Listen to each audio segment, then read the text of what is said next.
Feliz sábado para todos. Mais uma vez aqui, estou para trazer a palavra de Deus. Que essa mensagem sirva de benefício na vida de todos aqueles que ouvem. Eu quero levar vocês a uma parte da Bíblia, um verso, no capítulo 18 de Apocalipse, verso 4, onde Deus faz um convite ao seu povo. Diz assim a palavra de Deus: Eu ouvi outra voz do céu que dizia: Sai dela, povo meu, para que não sejas participante dos seus pecados e para que não incorra nas suas pragas. Então Deus está fazendo um convite ao seu povo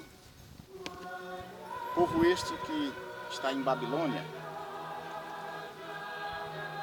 povo este que recebeu uma doutrina falsa e assim guarda acreditando que estão certos. E muitas das vezes nós ainda carregamos alguns vestígios de pecado, do vinho, da sua prostituição da Babilônia. Chegando está o momento em que toda a atenção da humanidade estará voltada em direção aos céus. A palavra céus no plural aqui eu quero expressar porque, segundo o que nós entendemos da Bíblia Sagrada, existem 3 céus. Nós temos o céu atmosférico, onde podemos ver aviões e pássaros cruzarem, céus estrelares, onde ficam as estrelas, lua, sol e etc. Céu dos céus, que é a morada de Deus. Em meio ao sinal que aparecerá, toda a atenção será dirigida às alturas, ou seja, aparecerá o sinal do Filho do Homem, Jesus Cristo, e toda a atenção da humanidade estará voltada em direção a Jesus Cristo quando ele surgir. Em um universo imenso, dar-se-á o cumprimento da profecia de Mateus, que diz, em Mateus 24:30, então aparecerá no céu o sinal do Filho do Homem, e todas as tribos da terra se lamentarão sobre ele, e verão o Filho do Homem vindo sobre as nuvens do céu, com poder e grande glória. Então todo mundo presenciará este evento maravilhoso, mas antes de Jesus Cristo vir, Deus pede que o seu povo saia do pecado. Não há dúvida nenhuma sobre esta profecia. Estas palavras foram do próprio Jesus. E quem crê, assim o espera. Mas a profecia abrange a todas as tribos da terra. É bom expressar e deixar bem claro que esta profecia terá o seu cumprimento literal.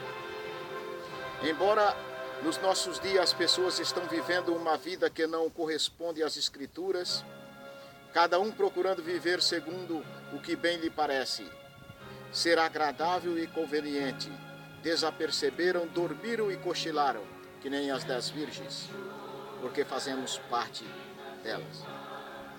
Pessoas que de bom grado receberam a palavra de Deus, hoje já despreza. E alguns têm voltado para a Babilônia e assim estão conformados e satisfeitos.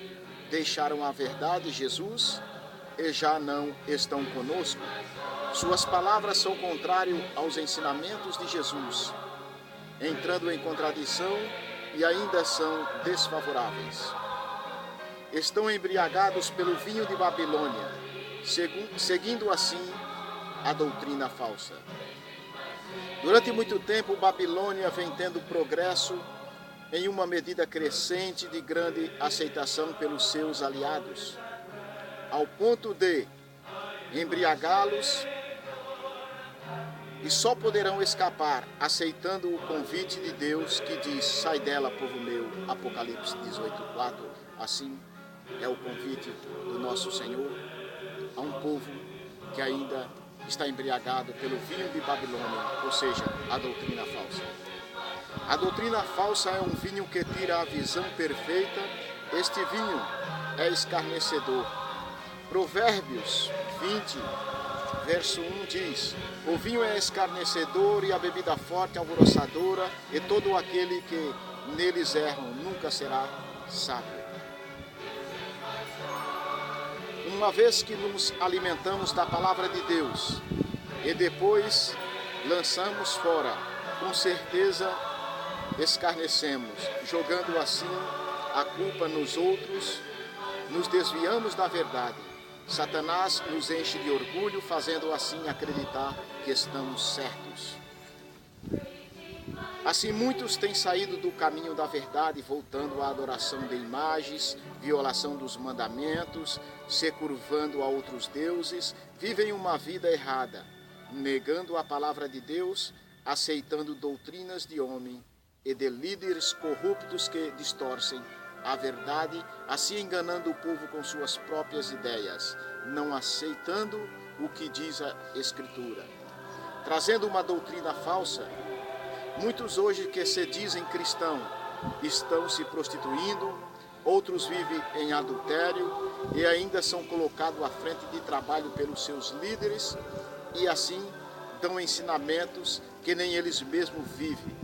E de sua boca saem palavras torpes e sujas. Assim é a situação da igreja e alguns que vivem nessa situação hoje, e nós temos que advertir ao mundo com a palavra de Deus para que saia do pecado. É o que Deus quer, que o povo dele saia de Babilônia, saia do pecado.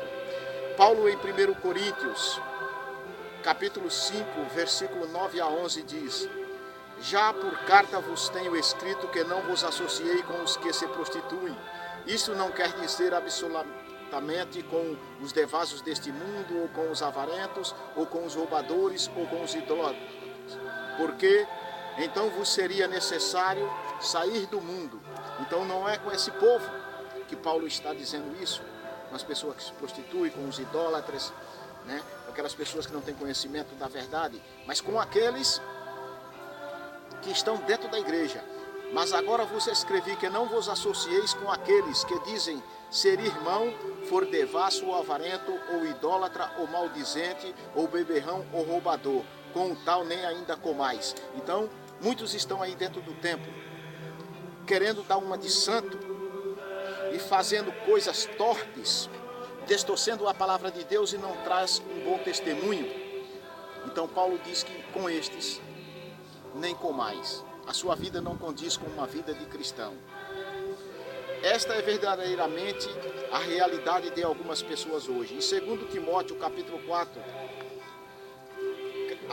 capítulo 4, versículo 3 e 4 diz: porque virá tempo em que não sofrerão a sã doutrina, mas tendo comichão nos ouvidos, amontoarão para si doutores conforme as suas próprias concupiscências, e desviarão os ouvidos da verdade, voltando às fábulas.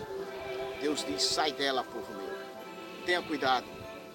Você está entrando em um momento difícil e contraditório à palavra de Deus, sendo enganado por pessoas que já estão com a mente cauterizada. Ou aceitamos as doutrinas bíblicas ou a dos homens. Quem tiver em adultério está em pecado. É isso que a Bíblia diz. Quem se prostitui está em pecado. Quem rouba está em pecado. Quem mata está em pecado. Quem viola sábado está em pecado. Quem desonra pai e mãe está em pecado. Quem cobiça está em pecado. Quem adora outros deuses está em pecado. Etc. E muitas outras coisas ainda. O convite de Deus é: sai dela, povo meu. Saia desses erros. Saia do engano de pessoas que já está com a consciência pervertida e diz que vai resolver seu problema. Estes líderes hoje que vê certas situações na igreja e não tomam uma posição.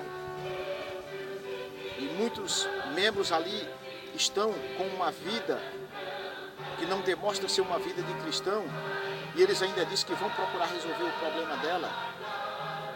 O problema de cada um só resolve ela mesma tomando uma decisão de abandonar o pecado e confessá-lo perante Deus. porque homem nenhum na terra tem a autoridade para perdoar certos tipos de pecado. O pecado é uma ofensa contra Deus e é a Ele que nós temos que pedir perdão. O seu problema só você pode resolver saindo do pecado que te prende. Deus não vai concordar com o teu erro. Deus não muda. O seu pecado é você que tem que se arrepender, confessar para ser perdoado e jogado no mar do esquecimento. Essa é a realidade. Quando você abandonar o pecado, confessando a Cristo Jesus, indo a Deus ali em oração e fazendo o seu ato de adoração, confessando, com certeza Deus vai lhe perdoar. A Bíblia diz que Deus joga no mar do esquecimento e deles não se lembra mais. Se você acredita que Deus vai concordar com você, está perdendo o seu tempo na igreja. E se tu levares à frente os teus desejos e por ele for dominado e não te arrependeres, a destruição te espera. O teu nome será riscado do livro da vida. Se o teu nome não for achado inscrito no livro da vida de Apocalipse capítulo 20, verso 15, você estará perdido. É o que a Bíblia diz. E aquele que não foi achado escrito no livro da vida foi lançado no lago de fogo. E aí? É aí que vai se encontrar. Pessoas estão dentro da igreja e estão achando que com o pecado vão chegar ao reino dos céus. Neste caso, Cristo não precisaria ter morrido, se fosse assim, mas o pecado vai ser a causa da tua perdição. E se você não o abandoná-lo, não espere que Deus vai dar um jeito, não. Porque o jeito que Deus deu foi na cruz, enviando o Salvador Jesus Cristo para nos salvar. Basta nós crermos e confiar, porque somos salvos pelo meio da fé, da graça por meio de Cristo Jesus, nosso Senhor. Fora disto, não alcançaremos a salvação. Mas para isso, temos que abandonar o pecado. Saia do pecado, o mal que te prende, venha para os braços de Jesus e sinta o toque das suas mãos furadas. O esperado dia raiará, em que os salvos estarão com os seus olhares atentos aos céus, sobre o sinal do Filho do Homem na primeira ressurreição. Na vinda de Jesus Cristo, dar-se-á o cumprimento da profecia sobre a primeira ressurreição. Primeira ressurreição dos mortos que acontecerá. Os mortos em Cristo ressuscitarão primeiro. Depois nós, os que ficarmos vivos, seremos arrebatados nas nuvens a encontrar o Senhor nos ares, diz a palavra dele. E aí estaremos para sempre com o Senhor. Esse dia está cada vez mais se aproximando. E eu espero que a palavra de Deus seja ouvida e você dê crédito e arrependa-se do seu pecado entregando-se a Jesus Cristo. Esta é a primeira ressurreição, mas muitos ainda estão esperando a segunda ressurreição, porque eu já ouvi da boca de pessoas que se não for na primeira, irão na segunda. Mas a Bíblia classifica a primeira ressurreição como a ressurreição da vida e a segunda ressurreição, a ressurreição da morte. Ninguém mais vai.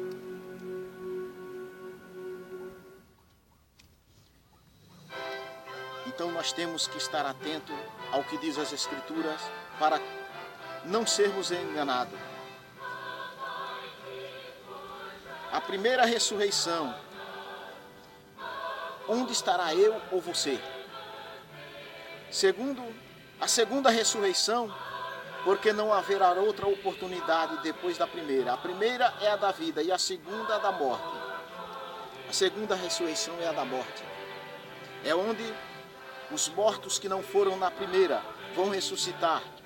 E a Bíblia diz que Satanás sairá a enganar as nações nesse período de tempo. E aí a destruição final virá. Não sei por quanto tempo isso vai durar, mas até o próprio Satanás será destruído. A Bíblia diz que Deus não deixará nem raiz e nem ramo. Raiz em profecia, Satanás é diabo, e ramo, todos aqueles que aceitaram as suas doutrinas falsas, as doutrinas de demônios, e não se chegaram a Deus para se arrepender. Meus irmãos, muitas das vezes as pessoas nos acham rudes por falar a verdade. Ellen White, ela escreveu no livro Mensagens Escolhidas, volume 3, capítulo 28, ela diz assim: a verdade nunca torna os homens ou as mulheres grosseiros, rudes ou descorteses. Ela toma os homens em todo o seu pecado e mediocridade, separa-os do mundo e aprimora os gostos, mesmo que sejam pobres e incultos. Sob a disciplina em Cristo prossegue a constante obra de refinamento, santificando-os pela verdade. A palavra de Deus, quando alguém vem a você e fala do seu pecado, ele não está sendo rude nem descortês. Essa é a realidade. Muitos têm entendido isto ao contrário, mas eu quero dizer, meu amigo, que o tempo de se arrepender é agora, ouvindo a palavra de Deus. Que cada um se prepare para o encontro de nosso Senhor e Salvador Jesus Cristo, que muito breve virá. E termino com a palavra de Deus, Apocalipse 18:4, que diz: sai dela, povo meu, saia de Babilônia, para não ser participantes dos seus pecados. O momento é este, para que não incorras nos seus pecados. Babilônia transgrediu a lei de Deus, deu suas doutrinas falsas, embriagou os reis da terra com o vinho da sua prostituição, ou seja, com a sua doutrina falsa. E muitos hoje que estão em Babilônia desprezam a verdade, mas Deus te faz o convite e este é o momento adequado. Que Deus os abençoe, em nome de Jesus. Amém.